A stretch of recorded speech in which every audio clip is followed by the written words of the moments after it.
Hey everybody, Ben here for the Bonehead podcast, and we've got another unbox and review for you today. So we weren't actually planning on doing this one, but we had a bunch of you ask, so we've moved the schedule around a bit so that we can open up and have a look at the Norse pitch.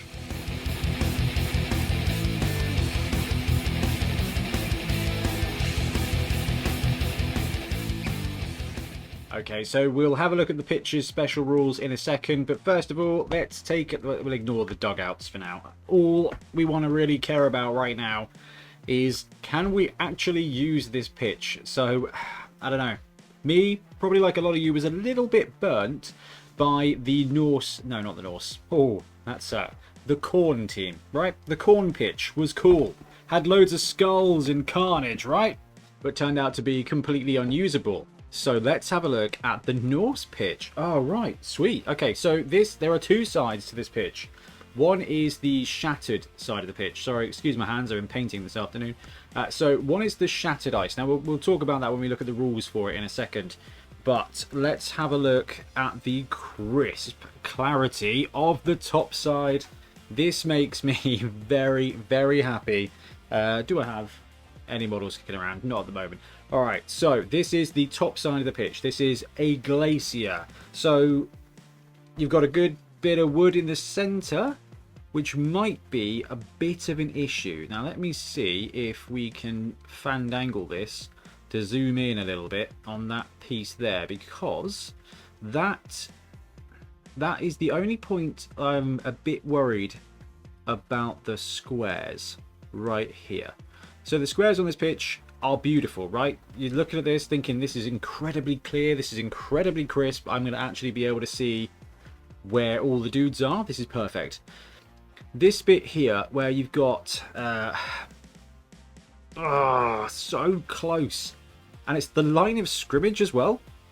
That's exactly where you want your people to be. This is exactly where your guys are gonna go. So alright, the main pitch is really cool. And I love that we've got this serpent, I guess, floating underneath the water. That is a very cool touch. That's a really cool thing to see. Didn't get that. Could you try again? Calm down, Siri. It's fine. Thank you, Southern Siri. Yeah, I mean, the detail is brilliant. Now, you've still got the blood splatters on the pitch. You've still got the goblin here, as we can see. Right there, we've got the goblin, as it should be. And there's a bunch of cool there's a bunch of cool stuff here. There's a bunch of cool detail on the pitch.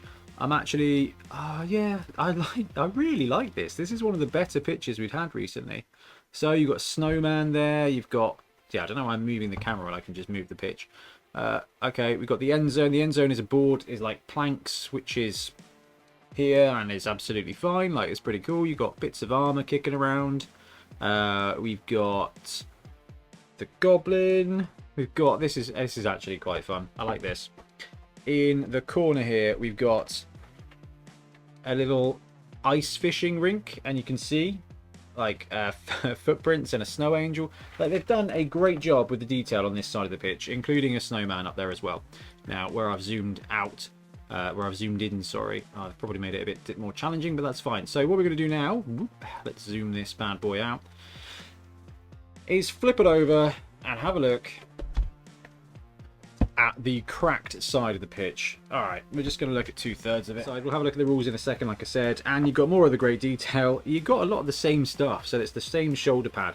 There's a lot of asset cloning here, which makes sense, because the whole idea is that the pitch is the same pitch. It's just when people have been smacked around on it, it starts becoming a little bit more fragile, and we've still got the problem with the squares in the centre, but actually it's not too bad.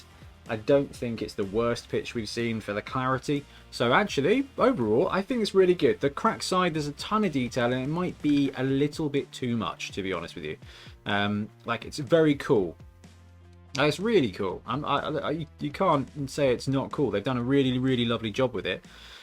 Squares in the middle, make them white. Come on, make them white so that it's nice and easy to see. But actually, the plain side is really nice, and if you want a really good pitch to be super clear, then actually this side is perfect for that, with the exception of the center. If it causes you problems, gold Sharpie, silver Sharpie, a bit of white paint, Tipex, whatever you want. we'll fix that right up. Now, let's have a look at the rules. Actually, we should probably look at the dugouts first. I know it's not the most exciting element here, but actually, they're pretty cool. There's a lot of detail on them. It ties in. It's basic. It feels like it's got like a longship vibe, which I think is really cool and kind of is fitting with the Norse aesthetic here. You've got rune stones basically as the numbers. You've got the little, oh, look at the little pig having a little nap there in the corner. We've got a burnt, oh, I like that. Okay, a burnt ship, which is, you know, the funeral pyre kind of thing, like that. And then on the other side, the ship is burning. And that's it, basically. Okay, it's fine. It's fine. Nice little bit of postage there. That's actually IKEA. It looks like IKEA furniture, which I think is amazing. Alright, so the rules for this pitch, Frozen Lake pitch. The Frozen Lake pitch has two sides, one depicting the pitch in fair weather with the lake covered in a thick sheet of ice. The other side depicts the pitch after some disaster or another has caused the ice to break apart. If both coaches agree, the following rules can be used to represent the unusual conditions. At the start of the game, the waters of the lake are solid as astrogranite. The surface is difficult to find traction on, but once a player does, coming to a stop can be a problem. Players may attempt to rush one additional time. However, the players must apply an -1 modifier to the roll on each rush attempt after the first. Okay, so that's going to be 3+ for most people for the second and third rushing. So not too bad. Now, hurts Norse, because Norse, the linemen at least, are rushing around on 3+ anyway. Additionally, at the end of each drive, before removing any models, count up the total number of prone players on the pitch. If the total between both teams is 5 or more, flip the board over to the fragmented surface side. Okay, so the idea is that loads of people hitting the ground has caused the ground to break.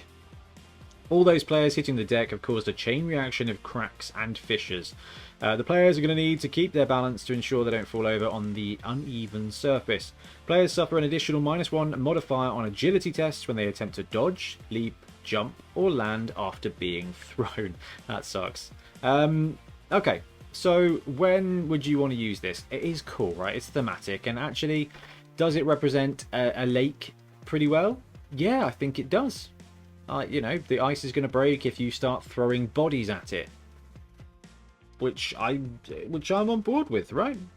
It's cool, it makes sense, and it's thematic at least. So actually, we've got a nice little shot of the two pitches here. You can see, I'm glad they did this. The serpent has slightly changed position, but it's basically circling, which I really love.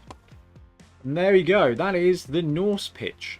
So there you have it. That is the Norse pitch. For the most part, one of the clearest pitches we've had for a while. To be fair, the Astrogranite pitch from the starter box set has got the skull. The skull is cool, but it is not the clearest as well. So actually, I think they're damned if they do, damned if they don't. In a lot of ways, Games Workshop here, they want to go for detail because they want to make something really cool. And actually, it's just the line of scrimmage. The line of scrimmage is pretty important, but actually a little bit of Tipex or something, it might be alright. They could have solved that by having like a screen filter, so if the surface is dark, then the crosshairs are light, and vice versa. That would probably just fix things.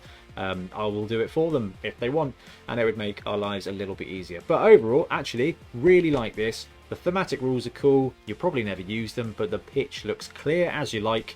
And this might be one of our go-to pitches now for the channel because it is insanely clear. And, you know, Norse are cool. Anyway, guys, I'm going to wrap up. Thank you very much for watching. We'll be back soon with more Blood Bowl content.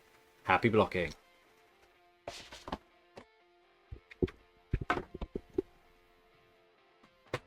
Thanks very much for watching. We really appreciate your support. If you want to help support the channel even further, please like and subscribe, or come join us on our Patreon. We have early access to content. We get loads of feedback from you guys, and we try and do competitions as much as we can. Or you can get yourself some Bonehead podcast merch on our Spreadshirt site. So if you want to support a team, especially for the Bonehead Championship, you can pick up a shirt, a mug, things like that. It all helps support the channel, and we really appreciate it. Anyway, links below. Thank you very much. Happy blocking.